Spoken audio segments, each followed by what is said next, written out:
అడిగి అడిగి అలసిపోతే మీతో దేవుడు చెప్పమని నా హృదయాన్ని రేపిన మాట, ఒక సమయం వస్తుంది, పౌలు నోట ఉన్న ఈ మాటే నీ నోట దేవుడు ఉంచుతాడు.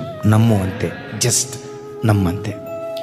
పౌలు నోట ఏ మాట ఉందో, మీ తండ్రిగా పదే పదే నా నోటితో ఏ మాట పలికానో అదే నోట మీ నోట దేవుడు ఉంచునుగాక.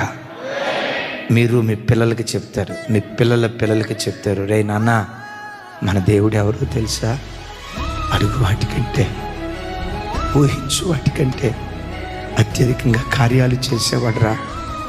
డాడీ నీకు ఎట్లా తెలుసు డాడీ, మమ్మీ నీకు ఎట్లా తెలుసు మమ్మీ, నేను అనుభవించాను, ఆయన ప్రేమ నేను అనుభవించానురా, ఆయన ఉపకారాన్ని నేను అనుభవించానురా అని నీ నోట ఈ దివ్యమైన మాట నిశ్చయంగా నా దేవుడు ఉంచునుగాక.